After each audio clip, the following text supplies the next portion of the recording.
Hey everyone, I'm Ed Rivera, and in this video I'm going to talk to you about 3 ways to use Touchpoints to get more leads. Now, what exactly is a touchpoint? A touchpoint is anywhere on the internet where the customer or potential client comes in contact with your business.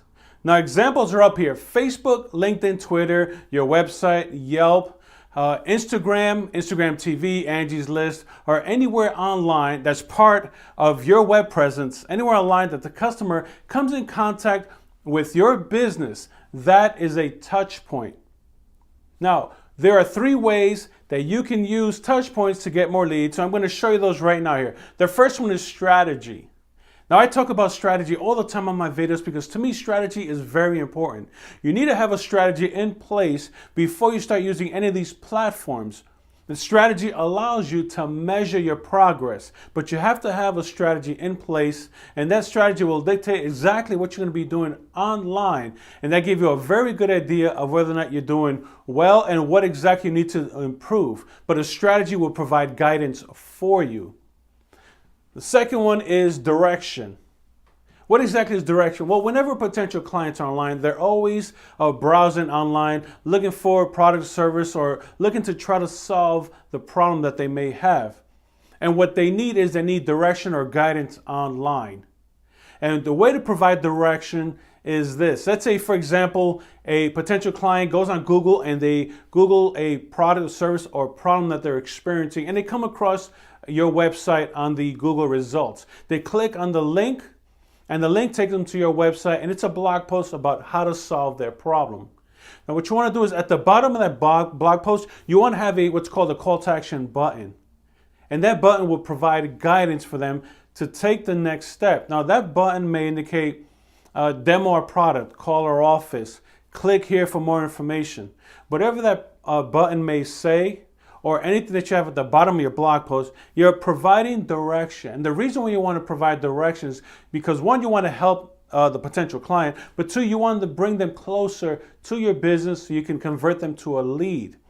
Now, that link may even take them to a landing page. And on this landing page, you should be collecting their name, email, and phone number. That's something you should always be collecting for every potential client of yours, because what you want to do is, once you have that information, you can add them to your database of potential clients, and you can market and remarket to them. And part of that is just building your database. And essentially, that's what every business should be doing. But you want to provide direction. I'll give you another example. Let's say you put up a link, ad on Facebook, and that ad sends them over to your website or a landing page. And on the website landing page, you want to ask for their name, again, email, and phone number. And then from there, you want to provide them direction. You want to send them over to your website. Maybe you want to give them a ebook or some type of cheat sheet or more information that will help them solve their problem, yet bring them closer to your business. You get them on your database, and then you can start to nurture them, continue to provide value, and help them along the way. And hopefully, they'll want to call your business or work with your business or buy your product or service, because essentially everything that we do online for business, we're trying to get more leads and more customers. That's what we're doing.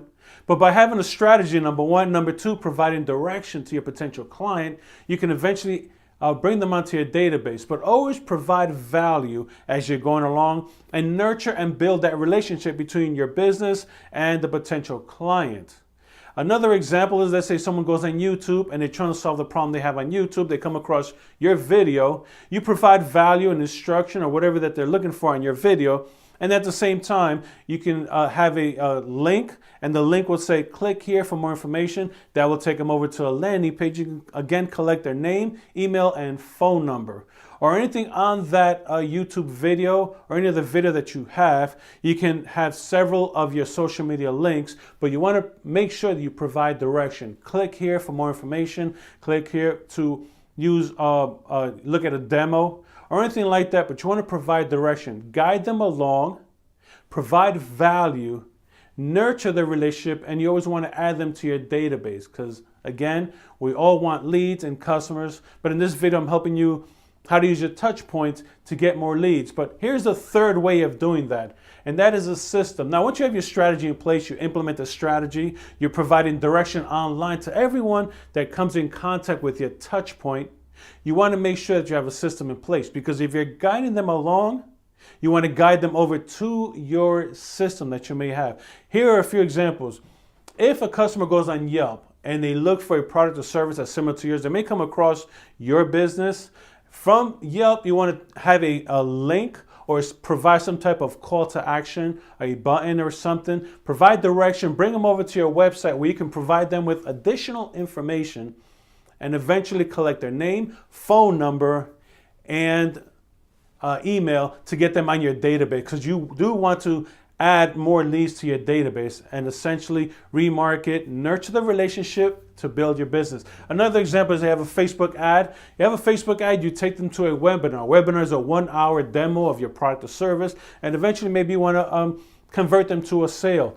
Another one is Facebook Live. Let's say you go on Facebook Live, you want to answer a couple of questions of potential clients, and in that live somewhere, maybe in the comments, you want to have a link that goes to your website or a link to some landing page to provide them with additional information. Again, you ask for their name, email, phone number, and then you put them on your database or your potential client list. And then you continue to send them emails, continue to send them additional information. You build trust with them. You nurture that relationship, and eventually you want them to buy your product or service. So I hope this helps. Once again, I'm Ed Rivera. Thanks for watching. I'll see you on the internet.